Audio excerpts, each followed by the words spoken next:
Hey guys, before we drift into tonight's story, I wanted to share something new I've decided to do. From now on, I'll be opening up a little, telling you why I make these stories, what inspires me, and gradually a few little pieces of who I am, my quirks, my comforts, the things that make me, me. If you'd like to ask questions in the comments, I'd be happy to consider them and include answers as well. It would also give me some great ideas to work with. My hope is that this helps us build a deeper connection, and maybe you'll start to get a clearer picture of who I am beyond the voice. I know we don't see each other, but I think of this as a quiet space we share. Don't worry, it won't interrupt the flow of the story. While I do use a few tools to help shape these bedtime tales, I also put in a lot of heart every single day, especially because I know what it's like to struggle with sleep. If I can help even a little, that means the world to me. So if the story helps, if it brings you comfort, I'd be grateful if you gave it a like, and if you'd like to hear more, I'd love for you to subscribe.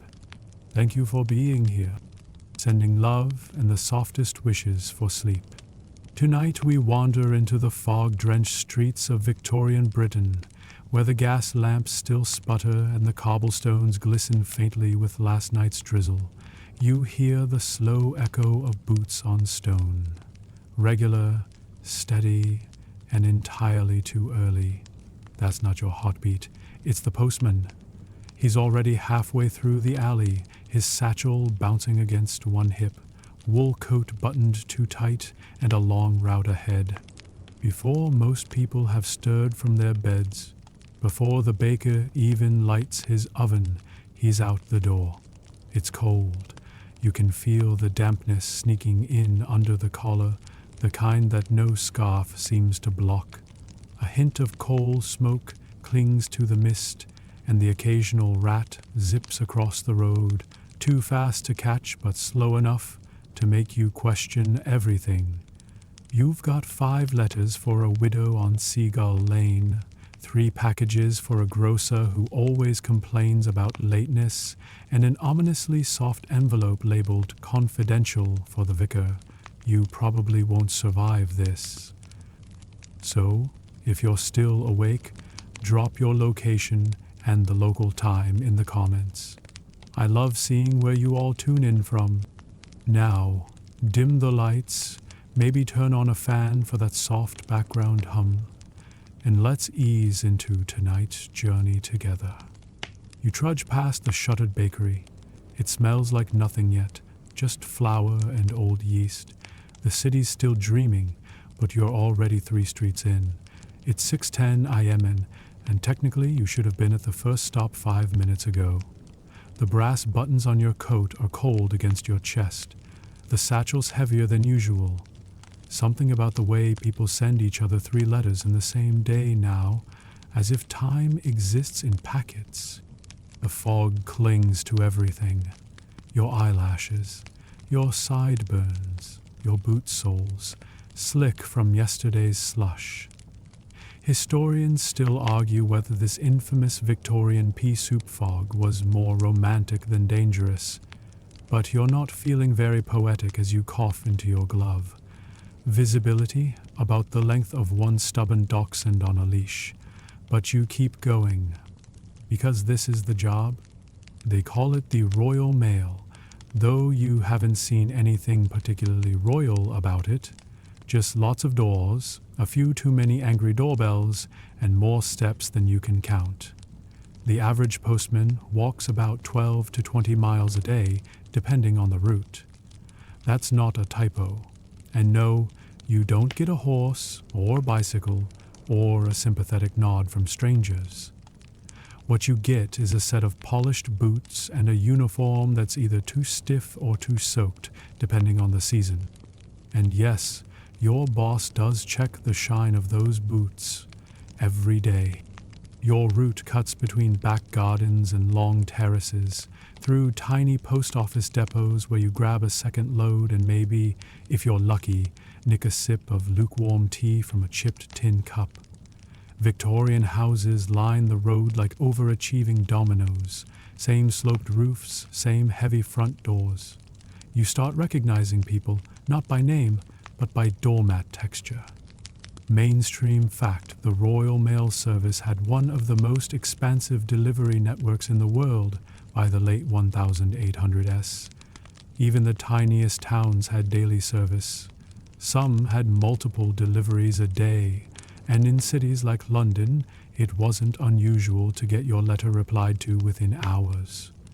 Like email, but with shin splints. A fringe tidbit for you? Some postmen carried dog biscuits in their coat pockets, not out of kindness but tactical survival. The dogs learned. Some even expected it, like toll bridge guards with tails. You stop in front of a narrow brick house. The letter slot is rusted.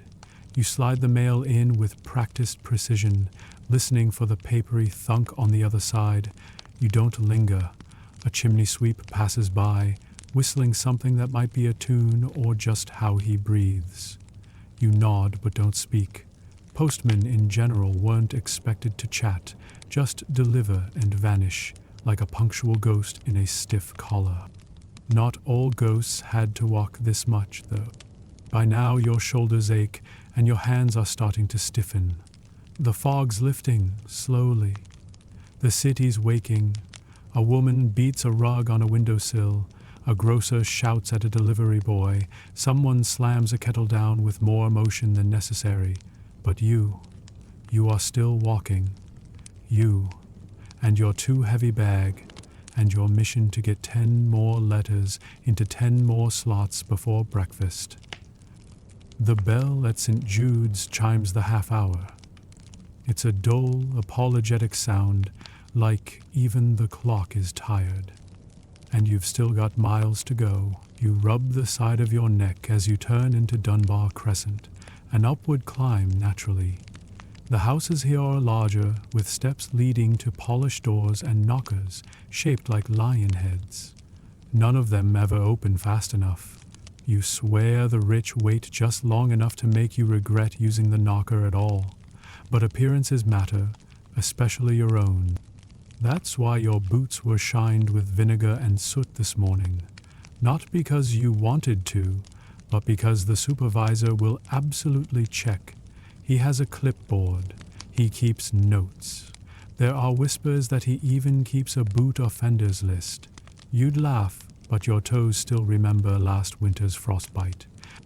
The Victorian postman's uniform is a marvel of ambition and discomfort. A tight woolen tunic buttoned straight up to your throat, heavy trousers with seams that chafe by mile 3, a peaked cap designed to fall off in wind but ruin your hair all the same, and worst of all, the official issue satchel. Stiff leather, minimal padding, no forgiveness. Mainstream fact, the uniform wasn't just decorative, it was regulated down to the thread count. Introduced officially in the 1850s, it served 2 purposes: make the postmen visible and make them respectable, a walking pillar of the Queen's punctuality. But here's a fringe detail. Some postmen would pay for tailor-made, off-the-books versions of the uniform just to survive the elements. Slightly roomier cuts, secret reinforced soles. One even lined his trousers with rabbit fur. You wonder how he didn't roast alive by noon. You climb a flight of steps and deliver a pink-ribboned parcel, probably smelling salts or bonnet pins. Things the middle class never seem to run out of. A maid answers the door and barely acknowledges you. Her breath smells faintly of onions and discontent. Victorian society was obsessed with appearances, and the postman was no exception. He was the public face of the state. Your every button was supposed to say, "The empire is awake," even if you're not. But historians still argue whether the obsession with uniformity made the system more efficient or just more oppressive.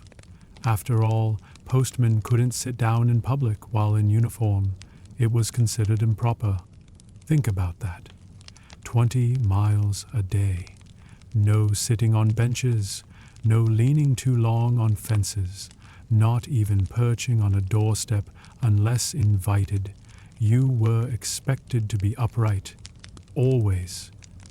The empire doesn't slouch. You adjust your cap as the drizzle starts again. The wool drinks it like tea.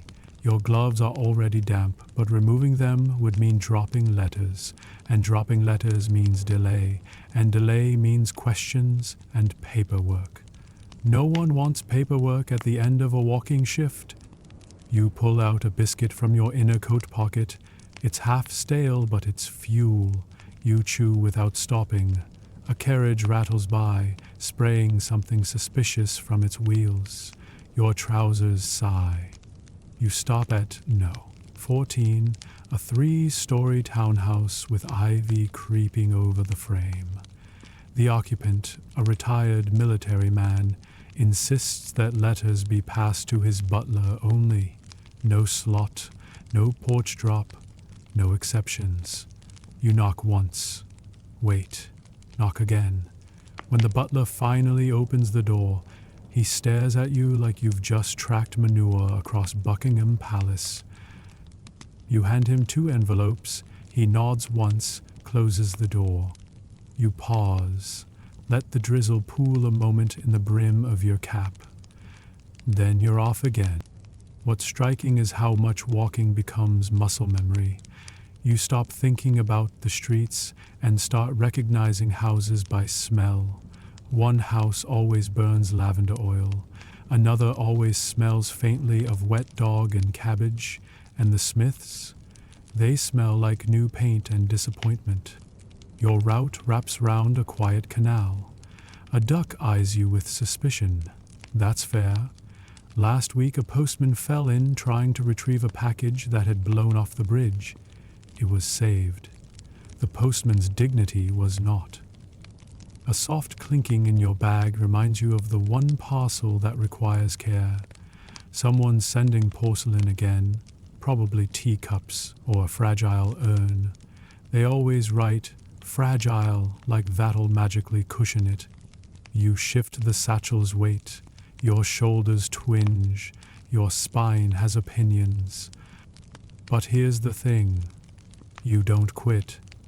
Because despite the weather, the sore heels, the endless hills and double knocks, there's a rhythm to this life. You deliver, you move, you matter. Back at the depot, they'll tally your times and weights. Your route will be analyzed, but not shortened. And tomorrow you'll be out again. Same boots, same cap, same stubborn dog at no 22.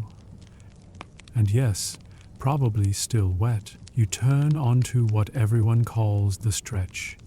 A 2-mile run of dirt-laced country lane flanked by stone walls and hedgerows that hide more than rabbits. Here, between the civilized hum of town and the sprawl of farmland, a postman earns their calices.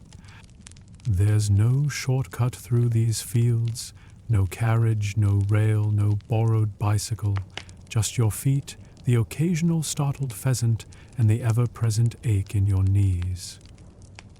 The mud tries to swallow your boots whole, and you're beginning to suspect it knows your schedule.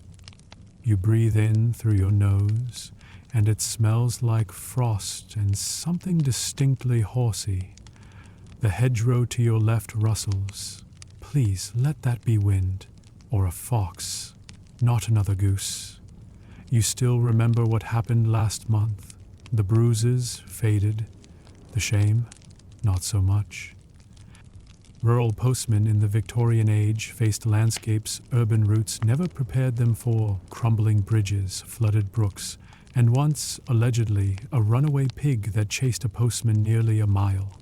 Historians still argue whether this story is real or just a parable passed between exhausted men over lukewarm cider. Either way, everyone agrees, rural routes were not for the faint of heart. A gentle Your next delivery is for a farm so tucked away the sun rises late just trying to find it. You climb over a stile, careful not to catch your satchel on a nail, and cross a patch of earth that might have been a path or might be a cow's favorite napping spot. Either way, it squelches. Mainstream fact, in 1891, some routes stretched so far that postmen could request a second pair of boots midweek. Not always granted, of course. Budgets were tight. Blisters were tighter. You finally reach the stone farmhouse. The gate swings on one hinge. You knock on the door once, then again, no response. Just when you're about to leave the bundle of newspapers and 3 tightly folded letters by the doorstep, a child opens the window upstairs and shouts, "Leave it in the bucket." You look down. There it is. A rusty tin bucket on a rope. You sigh, carefully load the post inside, and watch as it creaks its way up like some postal-themed medieval drawbridge. You don't even wait for thanks. As you turn back toward the lane, a gust of wind shoves a haystack smell right into your face.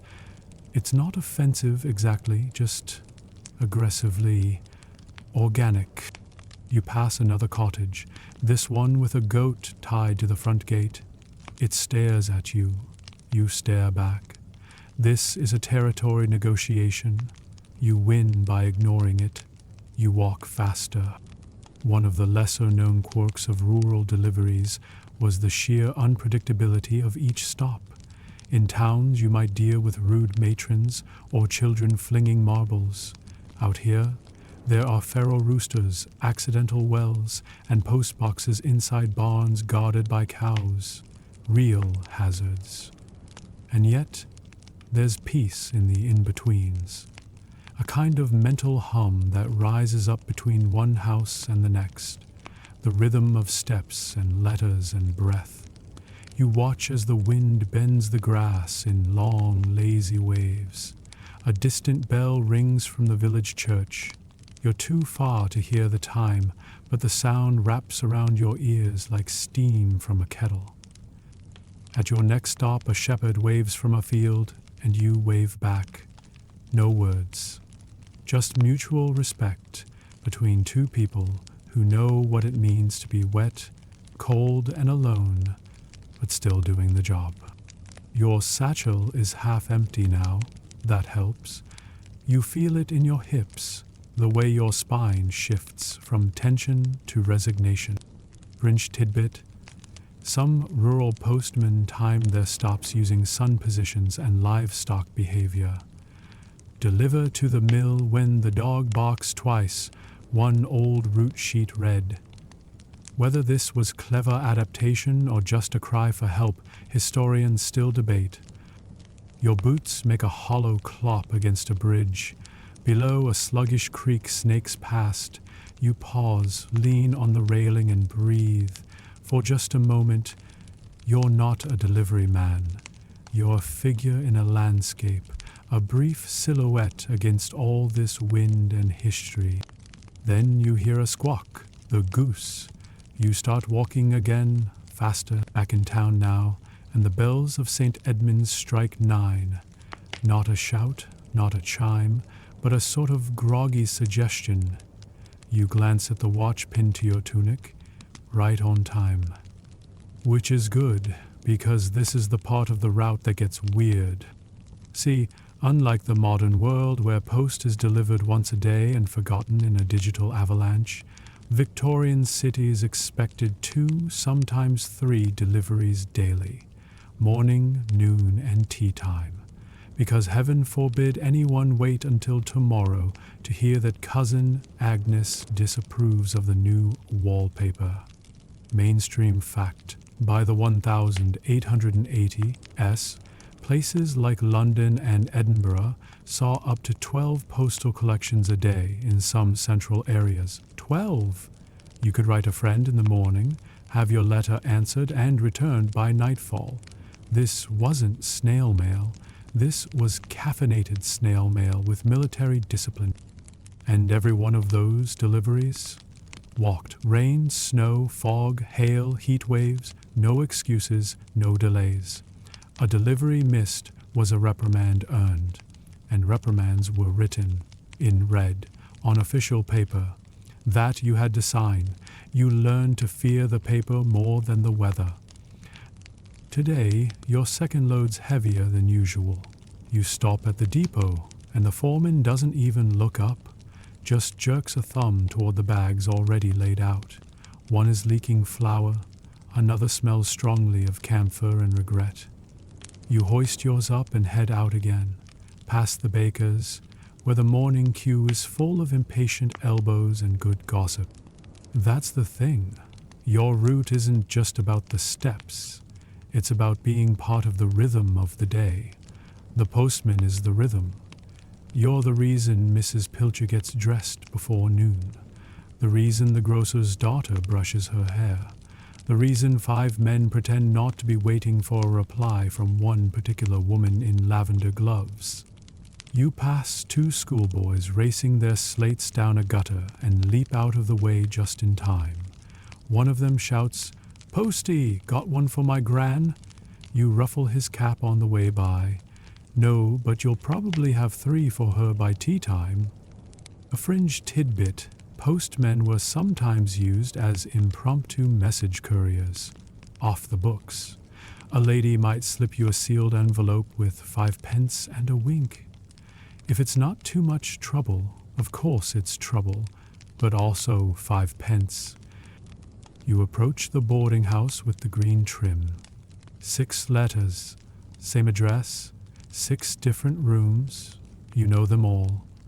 Mr. Blakely with his quill pen hobby and sad eyes, Miss Cordelia who pretends she's French, and the one tenant who always smells of boiled turnips and despair. You deliver the letters and don't linger. It's raining again. Not real rain, just the sort of drizzle that seeps inside you. The kind that makes you question wool as a fabric and God as a concept. Historians still argue whether these multiple deliveries per day genuinely helped Victorian productivity or just fueled an anxiety loop of did they write back yet. But whether or not it made the empire faster, it certainly made the postman tired. You round a corner and nearly collide with a barrel organ player who set up shop beneath a shop awning. The monkey on his shoulder chitters at you, possibly cursing. You nod politely and keep moving. Not your circus. It's almost noon, and your route is halfway through its second loop. The cobbles underfoot have turned slick, and someone's emptied their chamber pot a little too close to the gutter. You dodge. Bear.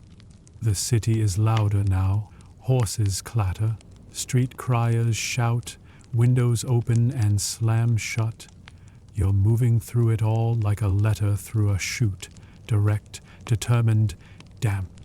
At your next stop, a woman opens the door with flour on her cheeks and says, "Bless you," even before she sees the envelope. You nod.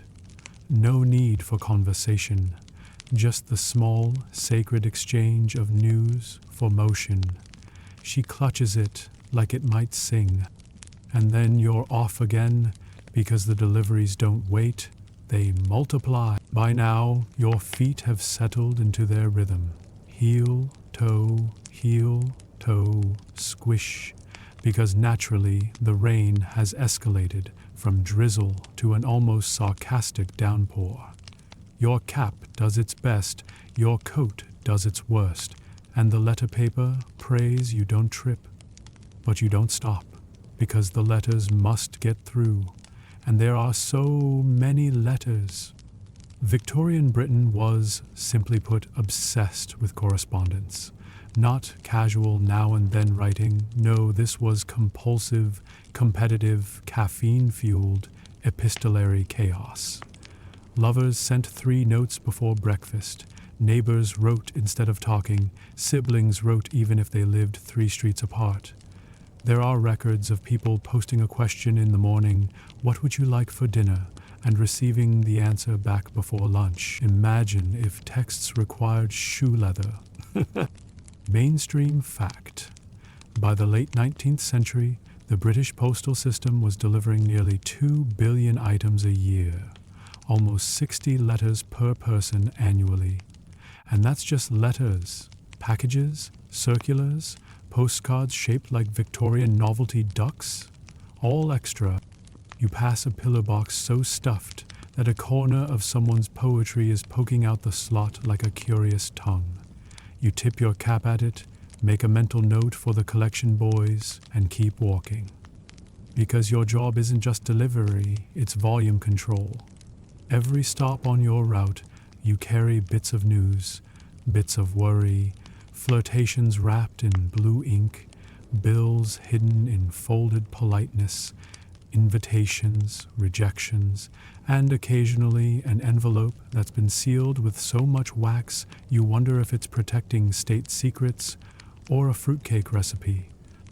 You deliver 2 letters to the Smith family, one of which you suspect is from the uncle who lives in the attic and signs everything yours in shadows. You don't ask questions, that's the rule.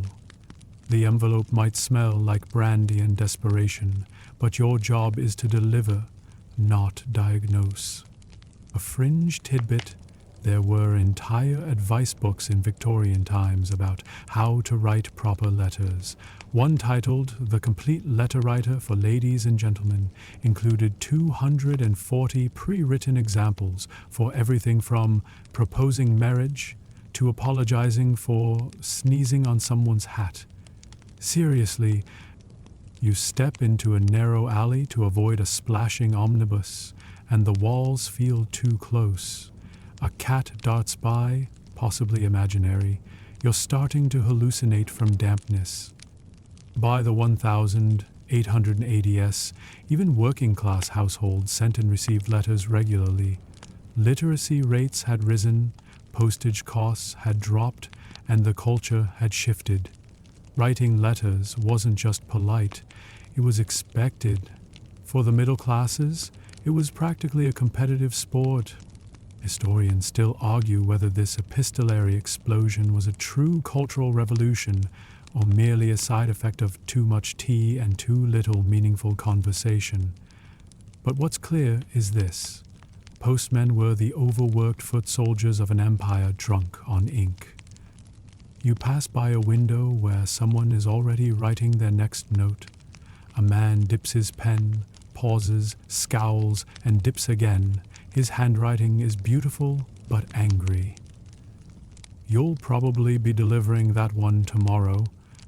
You remember a day when you delivered 23 letters to one household. No occasion, no event, just a family of 4 who apparently couldn't stop writing to each other between rooms. You half expected to deliver a note from the dining room to the parlor. Your shoulder is starting to throb now. The bag has that familiar drag, like a sleeping toddler made of paper and grudges. But you keep moving. You step around a puddle that reflects a chimney stack and realize you haven't looked up in hours. The sky is gray. The buildings are gray. Your fingernails are probably gray. Still, the letters are warm from being tucked close to your body, and there's something reassuring about carrying so much human noise in such small, delicate envelope. You stop at a flat above a cobbler's shop, a letter addressed simply to the girl with the laugh. You smile, knock once, and tuck it in the box. Heel, toe, squish. Onward. Your boots squelch as you pass the gasworks, where smoke curls lazily toward an already grim sky. The smell is hard to pin down, part coal, part something vaguely metallic. You pull your scarf a little tighter and press on, because nestled in your satchel, somewhere between a wrapped tin of biscuits and a suspiciously lumpy envelope, is the reason all this madness began. The penny stamp. Mainstream fact. In 1840, the uniform penny post was introduced. 1 penny, flat rate, to send a letter anywhere in the UK. Revolutionary. Previously, postage was paid by the recipient, and the price varied by distance, leading to widespread confusion and creative dodging. Some folks would develop whole systems of opening and rejecting letters to communicate without paying a cent. Victorian budgeting at its finest. But the moment a single stamp could carry a message from London to Leeds for the same cost as a cup of weak tea, everything changed. Suddenly, people could afford to write, and so they did, passionately, obsessively, and postmen in turn began walking farther than some soldier. You stop to drop off a small packet wrapped in waxed paper. The address is written in lavender ink, in handwriting so fine it looks like it blushed into being. You bet there's a love letter inside. Or 5. The penny post made communication intimate and immediate. Lovers sent breathless notes between glances. Shopkeepers placed orders without needing to travel. Even farmers wrote weekly updates to their city-dwelling cousins about weather and stubborn sheep. Fringe tidbit: Queen Victoria herself was reportedly a fan of the penny post. She used it for personal correspondence, occasionally writing notes in her own hand. One letter reportedly included detailed opinions about plum cake texture. You lean into the wind now. The fog's returned, not thick, just enough to smudge the edges of the world. You pass a barber sweeping hair into the gutter, and a pair of boys playing jacks on the church steps. One of them waves. You wave back with your gloved hand, stiff from wet wool and habit. People began writing so frequently after the penny post that stationery shops became a booming business. Every corner had one. Some sold mourning paper, a subdued grayish-black, edged in deeper black, used after a family death. Others offered perfumed paper, embossed seals, envelopes shaped like fans or leaves. Historians still argue whether this stationery craze reflected the emotional intensity of Victorian life or just good marketing. At your next stop, you deliver 6 identical notices to tenants of a single tenement. Each one says the same thing: rent due by week's end. You slip them under the doors like warnings left by ghosts. This, too, is part of the rhythm. You think about how 1 penny can carry a declaration, a recipe, an insult, a goodbye. All those moments compressed into ink and folded tight. You've never written a love letter yourself. No time. But you've carried hundreds, thousands. One was addressed to the man who smelled like peppermint. You remember that one. You still wonder if it ever got answered. You pause at a wall of brick houses that all share the same stoop. You knock once and begin your sorting. A newspaper. A postcard from Brighton. A letter with a wax seal featuring a very smug-looking badger. You don't ask. Your fingers are cramping. Your back is murmuring threats, and your legs hum with that particular ache of miles. And yet, something about this part of the day always makes you reflective. Maybe it's the way the fog mutes the sounds. Maybe it's the cumulative weight of other people's words pressing against your ribs. There's dignity in carrying messages, even the dull ones. Even the ones you know won't be opened right away, just placed on mantels or tucked into desk drawers or passed unread to someone who's too tired to care. You glance down, just a dozen letters left before lunch. You shift the bag and move again. The wind picks up, threading its cold fingers down the back of your collar as you turn onto Westcott Row, a narrow street that always seems darker than the rest. The gas lamps here flicker like they've forgotten how to do their jobs, and half the shutters are permanently stuck halfway closed, like the buildings themselves are too tired to commit to open or shut. You've got letters for 3 of them. 1 a windowed envelope, a rarity, 1 sealed in red wax with an over-enthusiastic crest, and 1 Well, one is already slightly damp and smells vaguely like clothes. You hope that's on purpose. You slip each letter through the appropriate slot and take a second to stretch your neck. You're starting to feel the satchel's strap cut into your shoulder like a violin string tuned too tight. But there's no time to linger, because you've got parcels next, and that means extra stops, awkward conversations, and the inevitable surprises. Surprises like the elderly gentleman last week who answered the door in only a nightshirt and a top hat. "It's ceremonial," he said. You didn't ask for clarification. Today's surprises are milder. Just 2 parcels and a folded canvas wrapper meant to protect the contents from rain. The addressee has scrawled "fragile" in 3 different spellings. You cradle it like it's a newborn hedgehog, but this section of your route isn't just for deliveries. It's a hotbed of secrets. Victorian postmen weren't supposed to read the mail, obviously, but let's be honest, some letters felt readable even without opening them.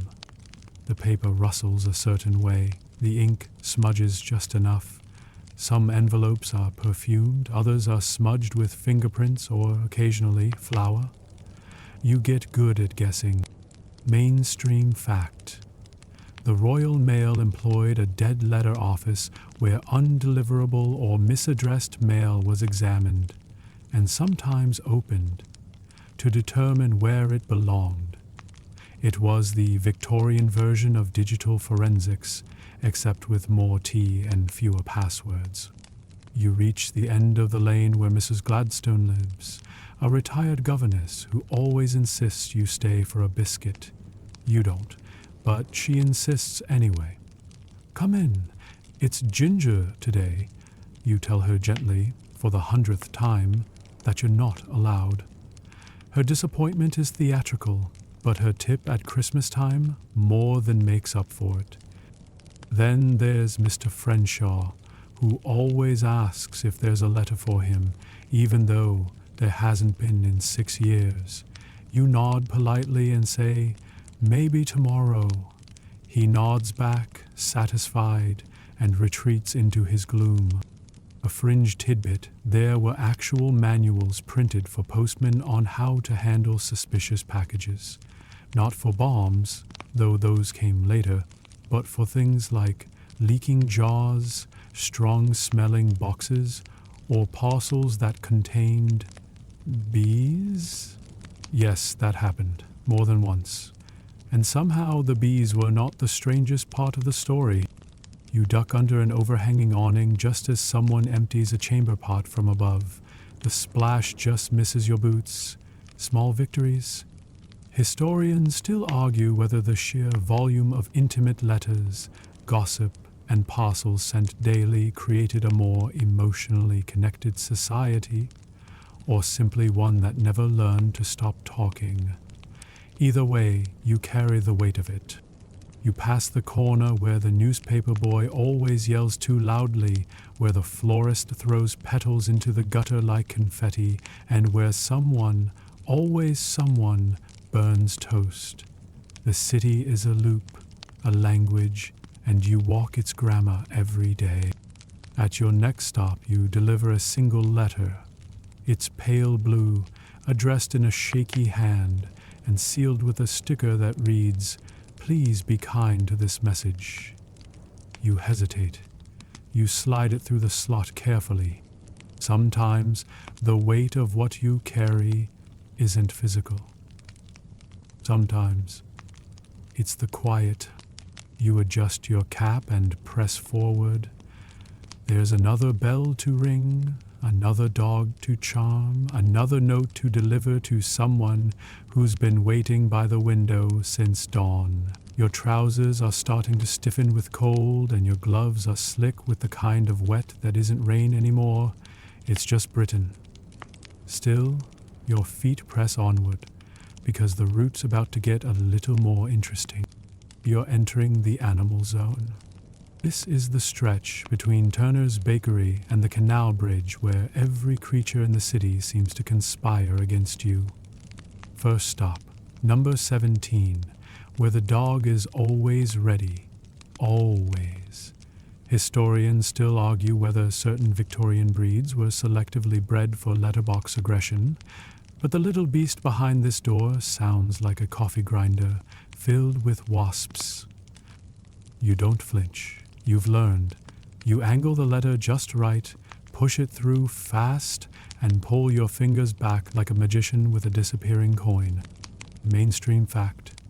Bites and animal injuries were common among Victorian postmen. So much so, the post office had an official compensation scheme for wounds caused in the line of duty. Dogs were the usual suspects, but cats, parrots, and even an enraged goose once made it onto an incident form. You dodge a rogue pigeon near the bakery chimney, its wings sounding like someone slapping a wet tablecloth. Then it's up the hill toward Bell Street, where a certain household keeps ducks. Not in a pond, not in a pen, just ducks. They waddle freely, their eyes full of judgment and breadcrumbs. You give them a wide berth. You don't run. That's how they win. You remember last year when a postman, new lad, hadn't done his winter rounds yet, tried to shoe one with a rolled-up circular. He's fine now, mostly, just twitches a bit when he hears quacking. But animals weren't the only danger. There were bridges without railings, streets that turned into rivers with a few hours of rain. One path near the mill is so prone to collapsing that locals named it Letterman's Drop. You've walked it. Once, never again. Fringe tidbit. Some Victorian postmen carried walking sticks not just for balance, but as multi-use tools. Measuring rod, dog deterrent, parcel prodder, and occasional fence lifter. One even carved tick marks into his each time he survived a goose encounter. You stop at a house with a "Beware the dog" sign, but no barking. You've learned that those are the dangerous ones, the silent ones. You slide the letter through the slot slowly, whispering a little prayer to whatever deity oversees fingers. Onward.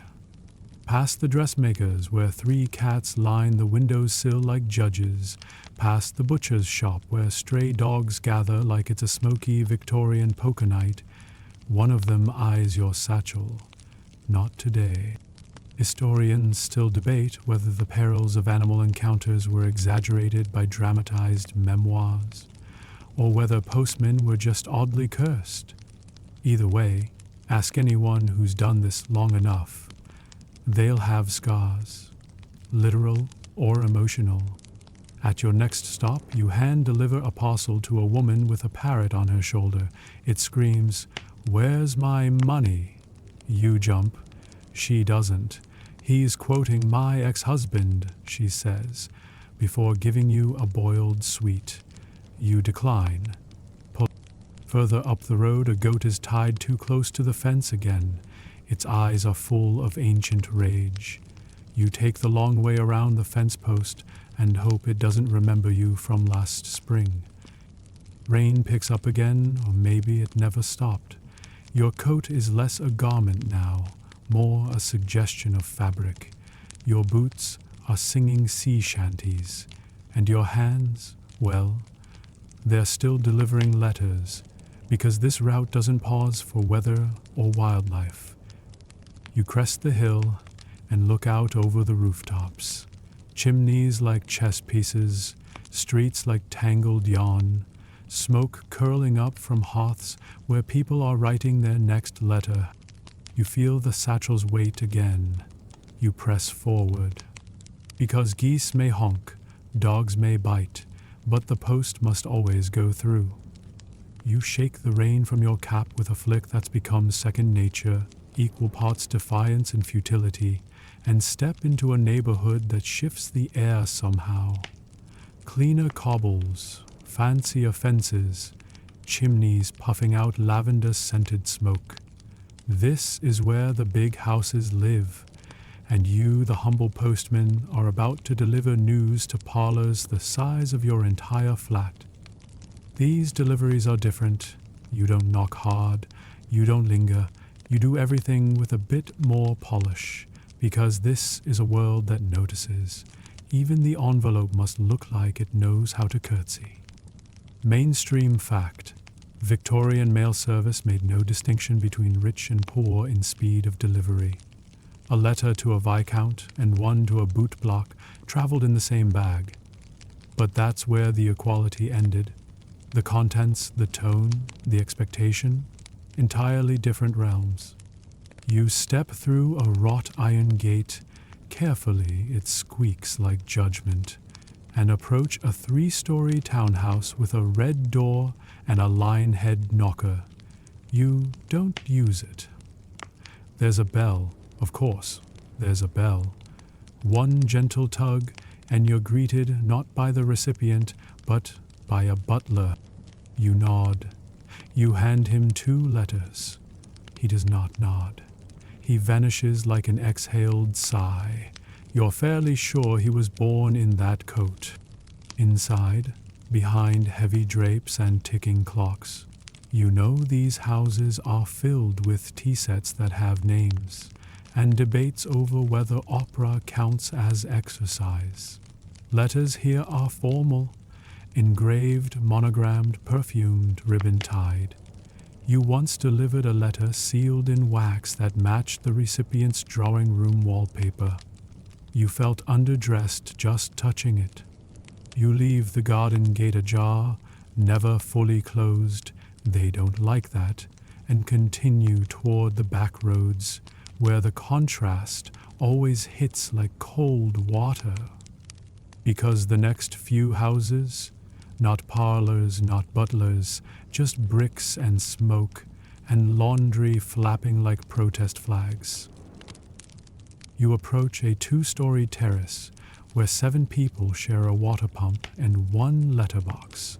You fold 3 letters carefully into the shared slot and hope they don't fall into the bucket someone keeps under it for leaks. You've asked. No one moves it. Fringe tidbit. Some Victorian postmen carried chalk to leave notes when a letter couldn't be delivered, marking door frames with "No one home," "Box full," or "Ask neighbor." It was unofficial, but necessary, especially in areas where a bell pull might electrocute you or vanish into the wall like a prank. You're seeing the range now. In one street, letters penned with gold-tipped fountain pens, instructions not to ring before 11, parcels that feel like they contain nothing but silk. Next street, charcoal-smudged postcards, second-hand envelopes turned inside out, and notes that read like someone writing by candlelight after the wick's already gone. Historians still argue whether the post reinforced class divides or gently blurred them, but walking the routes, you get a sense of both. You are the equalizer and the reminder. You go everywhere.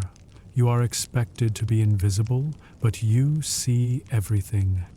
You pass a corner where a child is trying to build a snowman from soot and cold laundry. He waves. You wave back. His mother appears and shoos him in with a look that says, "Clean floorboards matter more than colds." At your next stop, a tiny house tucked under an overhang, a woman opens the door before you knock.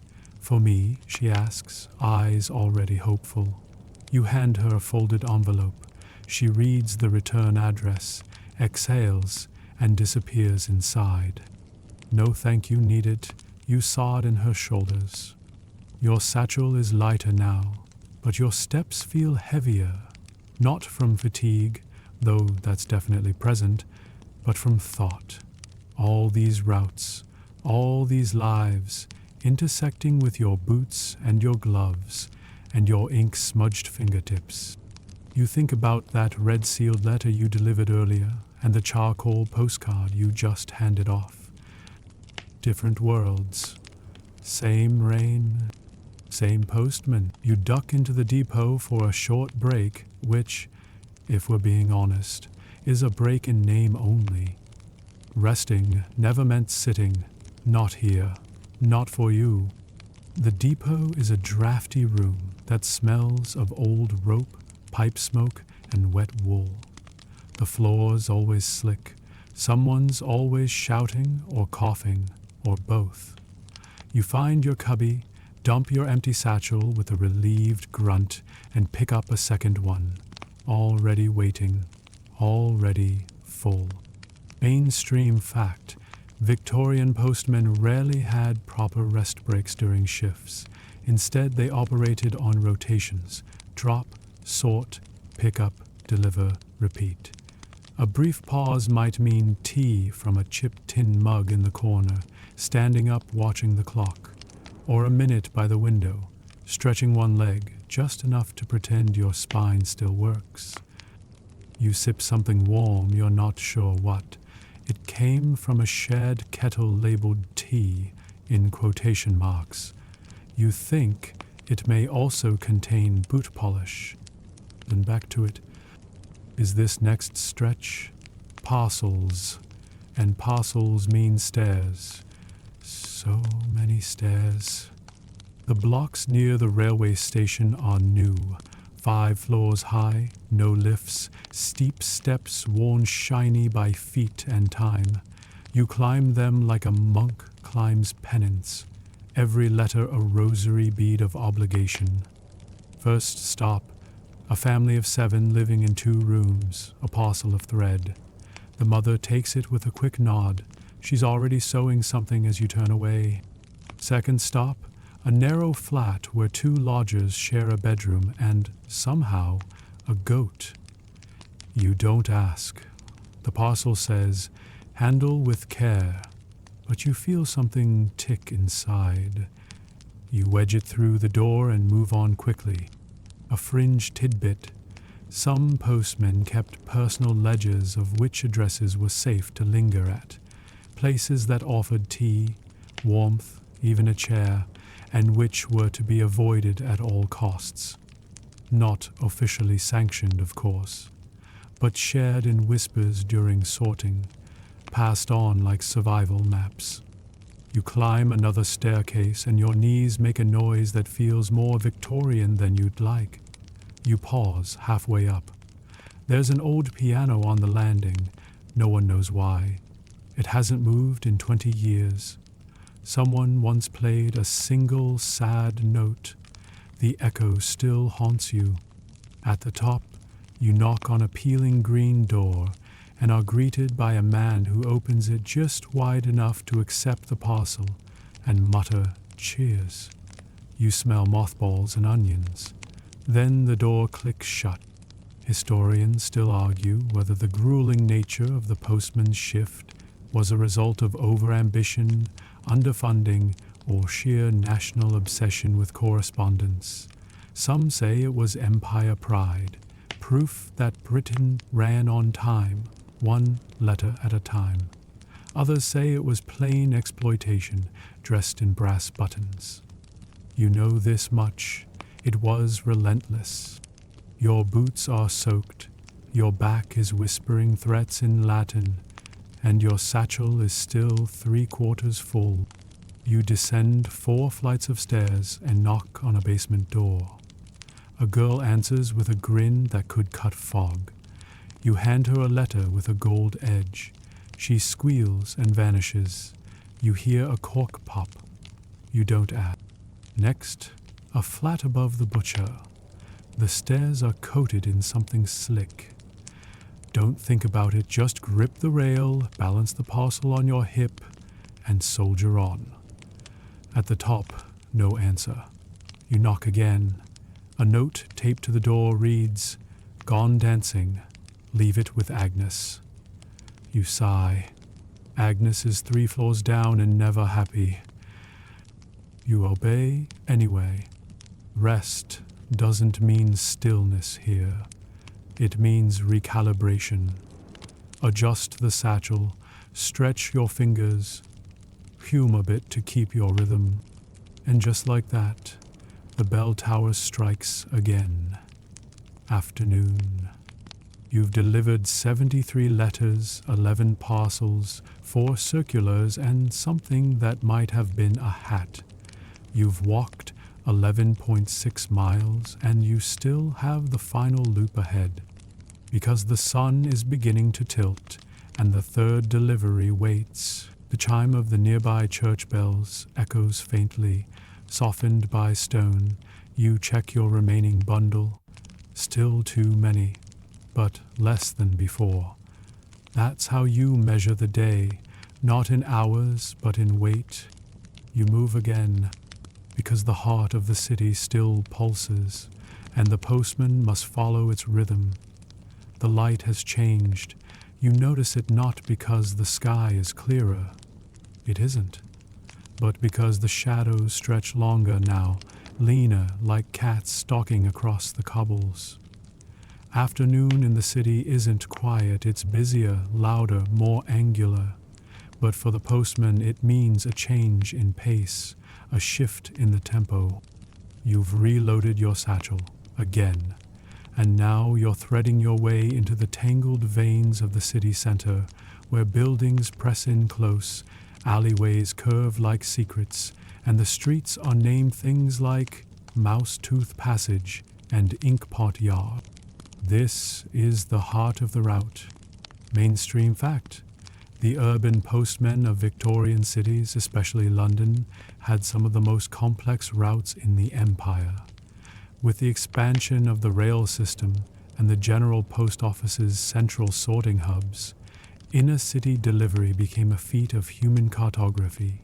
Some routes included dozens of stops per hour, tightly timed and monitored to the minute. You weave through a back street behind the cloth market, where fishmongers are already packing up, and a cat's licking something it probably shouldn't. You pass by the meat hall, where the scent of brine and blood clings to the stone. These aren't glamorous stops. These are the working lungs of the city. You knock on the narrow blue door of a print shop. The owner opens it with inky fingers, takes the bundle of paper, circulars, invoices, and a single brown parcel, and mutters, "Right on time." It's in the job description. As you cut through Pocket Lane, you step around a toppled bin and get splashed by a cartwheel. Again, you make a sound somewhere between a sigh and a curse, but only internally. The postman doesn't swear out loud. It's part of the uniform, like boots and silence. Fringe tidbit. Some postmen carried tiny metal bells in the city's narrower lanes, meant to warn pedestrians and carts of their presence. Most stopped using them within weeks. They were loud, they were mocked, and they startled horses. You approach the sorting alcove built beneath the shadow of Big Ben. It's not the grand one with marble and columns. It's the side entrance, used by workers who don't need ceremony. The clock above ticks with imperial dignity. You've long stopped hearing it as a sound. It's just pressure. A reminder. Inside, clerks in brown waistcoats move like insects, swift, efficient, joyless. You swap out 3 more satchels. One contains nothing but Parliament mail.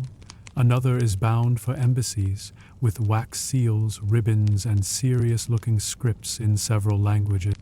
You won't deliver those. That's a specialist's route. Yours is still streets and stoops, cats and cracked pavements. Historians still argue whether the centralized efficiency of Victorian urban mail was genius or overreach. Was it the crown jewel of communication, or just the empire micromanaging its own diary entries? Either way, you are one of thousands feeding that hungry system. Letter by letter, step by step, you pass under a rail bridge that howls with wind every time a train passes. You time your pace so the gust hits you when you're not holding anything delicate. You learn the hard way. There was a birthday cake delivery involved. You don't speak of it. Then it's up Market Way, past flower girls hawking wilted roses and chimney boys tossing pebbles at each other. One pauses to salute you, mocking but not unkind. You nod. You were that height once, not that long ago, though it feels like another century. The buildings here change fast. One moment it's sandstone and spires, the next it's soot-streaked brick and glass too thin to hold warmth. But the mail doesn't discriminate, nor do you. A sealed letter is a sealed letter, whether it's addressed to the Honourable Lord Whitcomb or Flora, 3rd floor, above the apothecary. You deliver to both, in the same hour. You stop to stretch your back in a narrow courtyard between deliveries. A pigeon lands near your boot and stares at you. You stare back. Neither of you blinks. You win. The sun dips lower now, not that you see it, just the way shadows stretch out like they're yawning. You wipe your nose on your sleeve and head toward the east terrace, where something a little different waits. Is where the rules bend just a little. This is where she delivers the mail. You've seen her before. Cap tilted just so, eyes forward, boots polished, expression unreadable. To most passers-by, she's just another postman. But you know better. You've swapped nods in the depot, shared a knowing glance during a storm, even once handed her a tea biscuit without a word. That's intimacy in your line of work. Mainstream fact. Though rarely acknowledged in official records, women did serve as postal workers in the Victorian period, especially during wartime or in remote rural areas. Some disguised themselves as men, others worked under temporary contracts, many faced suspicion, restriction, or worse. She walks differently than most of the lads, smoother, but no less swift. Her satchel swings in time, her gloved hands sort letters mid-stride, and her knock on the door is firm enough to demand attention, but soft enough to be missed if you weren't listening. You pass her on a narrow cobbled path just wide enough for one. She steps aside, you tip your cap, she nods. Neither of you speaks. Because speaking isn't the rule out here. The neighborhood she works, these are the hard yards. The narrow steps. The house is built up rather than out, with 4 families stacked like books in a tilted shelf. You hear her footsteps fade behind you as you climb your own set of stairs. You deliver a parcel to an old woman who answers the door with her wig slightly askew. She calls you handsome and insists you take a peppermint. You do. It tastes like dust and boldness. Fringe tidbit? There's an archived letter from 1886 written by a female postal clerk who described her uniform as a cage with brass trim. She meant the corset, the long skirt, the expectation. But she also mentioned the thrill of sorting foreign mail, touching paper that had crossed oceans. You reached the top of an alley called Needle Street, so narrow that 2 people couldn't pass without swapping souls. It's here you see her again, bent slightly, delivering to a crooked doorway that looks like it belongs in a storybook written by a tax auditor. She stands, catches your eye, and for a moment, the 2 of you share the oddest bond, deliverers of secrets in weatherproof coats.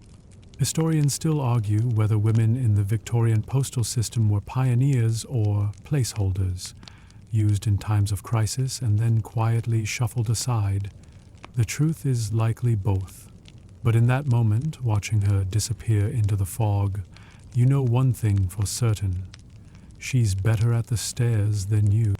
You descend toward the next row, a gentler slope now, and pass a window where someone is practicing the violin poorly. You don't mind. It fills the air. Your fingers are beginning to go numb. Your shoulders ache, and the letters feel heavier, not from weight, but from accumulation. You've been walking since dawn. You've seen 13 dogs, avoided 2 geese, been offered 6 biscuits and a questionable sandwich. But you are still upright, you are still moving, and the route still stretches ahead. You stop at a corner to rest for a moment.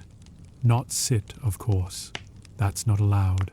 But lean, just a little, on a fence post that wobbles in sympathy. Above you, clotheslines crisscross the alley, flapping with shirts and secrets. You breathe in wool, ink, smoke, paper, the scent of your work. Then you push off from the post, adjust your satchel, and turn the corner. Because no matter who carries it, man, woman, or otherwise, the post moves forward. And so do you. The depot cat is asleep on a pile of string again, half buried in twine, its paws twitch in a dream.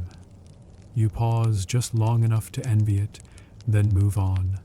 You've got your final satchel now, and though it's lighter, your legs don't seem to agree. This part of the route isn't glamorous. It's the back rooms, the cellar flats, the damp corridors behind shops that smell like vinegar and regret. But even here, the post must go on. Mainstream fact. Cats were officially employed by the British Post Office for over a century. Paid a small wage of food allowance, they kept depots clear of mice and occasionally ended up in personnel files, some even receiving retirement bonuses. One cat, named Tibbs, weighed 23 pounds and served proudly for over 14 years. You pass a hat maker's door. No letter today, but the smell of felt and steam spills into the street like perfume. You remember when she received a parcel of feathers wrapped in foreign newspaper. She'd wept and said, "My cousin remembers. That was years ago. You still think about it." A boy runs past you with a wooden hoop, trailing laughter. His mother calls him back. A cart creaks by, the driver half asleep, the horse doing all the thinking. You duck into a courtyard between 2 buildings that share one cracked cobbled path and a cat with trust issues. You slip letters into doors that barely hold their hinges. No one greets you. But when you turn to go, you notice a child behind a curtain, holding up a sign that reads, "Thank you, Postman." The K is backwards. You smile. You wave. A fringe tidbit. Some Victorian post offices used live canaries underground, especially in tunneled mail routes like London's later pneumatic systems, to detect gas leaks. They were rarely seen by the public, but were deeply trusted by staff. A postal bird, a literal whistleblower. You stop to hand-deliver a letter at the fishmonger's. The envelope is damp around the edges. The man shrugs, wipes his hands on a towel and mutters, "Could be worse." He's right. It could always be worse. That's a postman's truth. You swing around toward Iron Alley, where letters get jammed in warped slots and old men yell at nothing. You take a shortcut between crates stacked with onions. A rat scurries. You nod. He nods back. Mutual understanding. Historians still argue whether the animal ecosystem of the Victorian Post Office, cats, birds, even horses, was a deliberate infrastructure or just a tolerated inevitability. Some say it was pragmatic. Others call it logistical whimsy. You call it normal. You glance at the clock tower. Nearly dusk. Your satchel now carries its last few pieces. A thin envelope with red corners. A postcard smelling faintly of tobacco, and one box, curiously heavy, addressed in delicate script with no return name. The street narrows again, buildings bowing inward like gossiping elders. You duck beneath a clothesline, careful not to upset a sock. You stop at the final door on the route, raise your hand to knock, and hesitate. Because this one's always special. It's a quiet house, with flaking paint and a number that changes occasionally, chalked in, not carved. The woman inside bakes bread and hums to herself. She always asks your name. You never tell her. You knock. She opens the door, sees the parcel, smiles. "You're very good," she says. "Most wouldn't bother with the alley." You nod. You hand her the box. She gives you a small cake wrapped in a scrap of linen. "Eat it before it stiffens, like my husband's knees." You tuck it away, nod again, and walk, because the day isn't quite done. You head back toward the depot now, boots scuffing the ground in time with your breath. You're not tired, exactly. You're carried, worn like your bag's strap, softened like a path walked too often. The depot cat's still asleep. You step inside to report the day, and the letters sleep now too. The depot's lanterns cast soft amber glows on the scuffed stone floor, flickering like they're just as exhausted as you are. You drop your empty satchel onto the sorting bench with a thud that says finished, even if your shift technically isn't. There's still paperwork. There's always paperwork. A clerk shuffles over with ink-stained fingers and a ledger under his arm. "Sign here," he mutters, handing you a nib pen with all the grace of a boiled turnip. You sign. You don't even look. You could write your name upside down by now, half asleep, mid-bite of biscuit. You have. Mainstream fact. By the 1870s, many postmen were required to log deliveries, missed addresses, and even interactions with recipients, creating an early form of customer service reports. Miss a step, there's a form. Delay a parcel, another form. You initial the corner. You nod at the cat. The cat ignores you. It's earned that. Out back, the sorting room is still buzzing, night staff gearing up, long-distance bundles being wheeled onto carts. You see the face of a colleague just starting his route. Fresh, bright-owned, damp only from weather, not wear. He nods. You nod back. He'll learn. But your day is winding down, which means it's time to check the notice board. You scan the handwritten bulletins. Parcel to Newgate lost. If found, do not shake. Reminder, no sitting on gates, even while off duty. Tea funds due Friday? No exceptions, you know who you are. You smile. A small, exhausted, crooked smile, the kind that comes from being bone-tired and still standing. Then you see it. An ink-smudged note pinned beneath the others. Strike proposed. Conditions discussion next fortnight. You stare for a second, not shocked, not hopeful either, just aware. It's been a long time coming. Fringe tidbit. The first major postal workers' strike in the UK happened in 1890, sparked by low wages, excessive hours, and growing resentment toward management.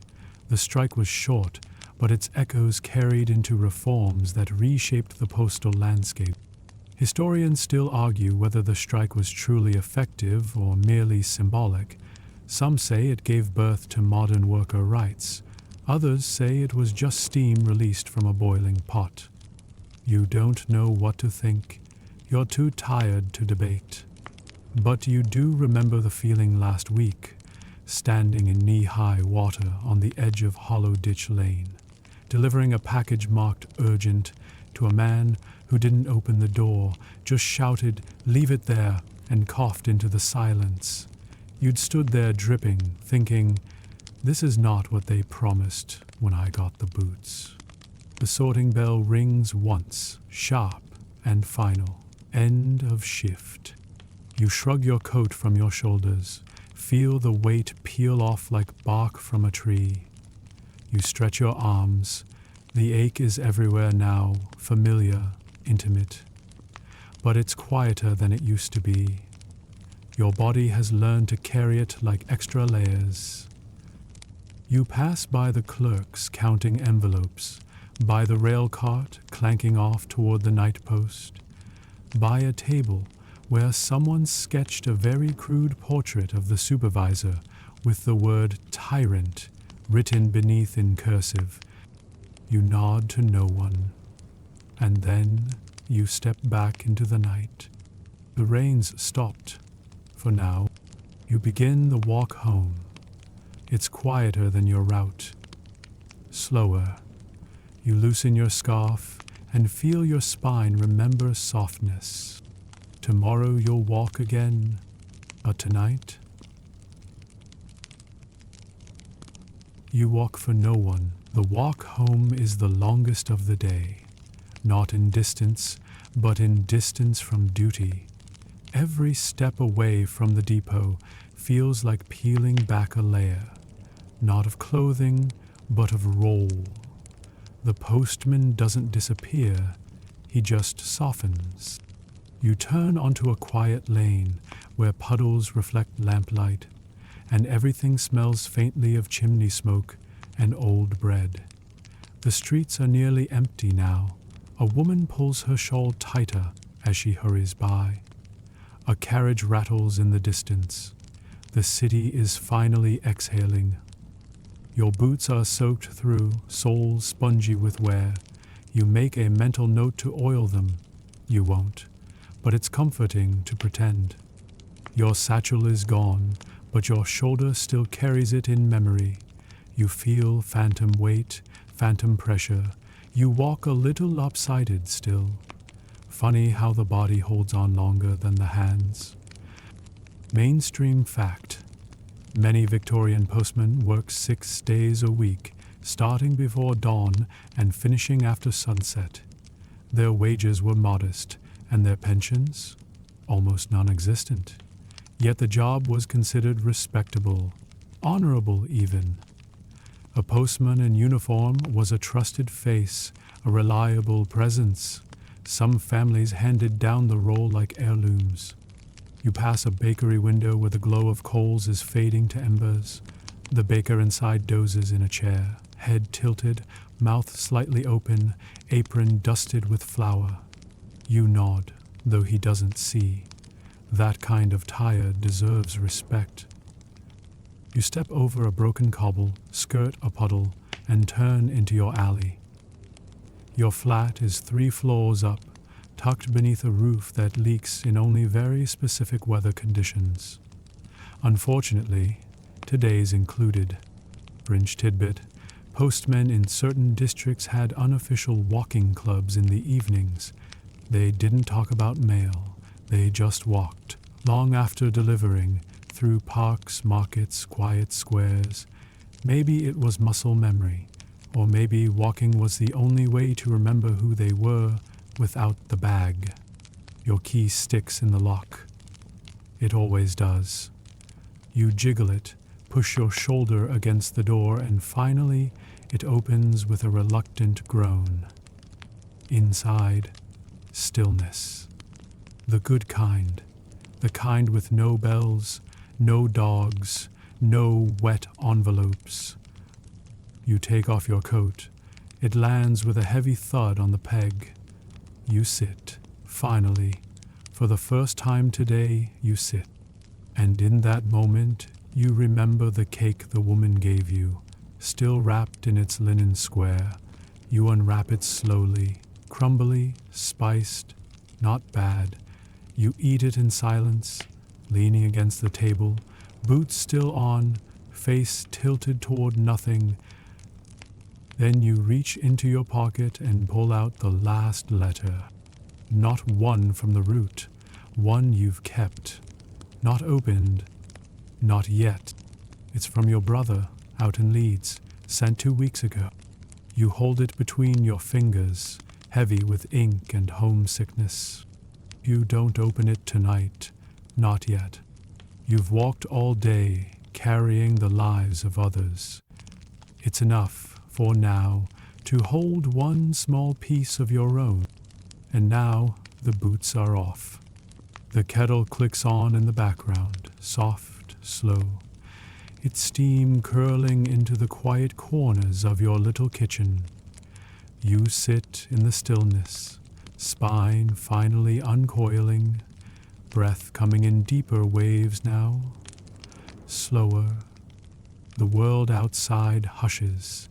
Even the rain, so bold this morning, is a whisper on the roof tiles, gentle, rhythmic, like a lullaby for old buildings. The streets you walked today blur together in your mind, faces half seen, doors half opened, footsteps swallowed by fog. But they're done now. Every letter found its slot. Every parcel reached its hand, and no goose was victorious. Your fingers relax. You stretch them once, feel the echo of envelopes in your knuckles. You smile, just a little. Tomorrow it starts again. The satchel, the boots, the bells, the bells. But for now, the city sleeps, and so can you. Let the quiet hold you like the wool coat you shed. Let the rhythm of the route fade into breath. Let the weight fall away like post dropped through a final slot. You've walked far enough for today. You're home. You're warm. You're done. Sweet dreams.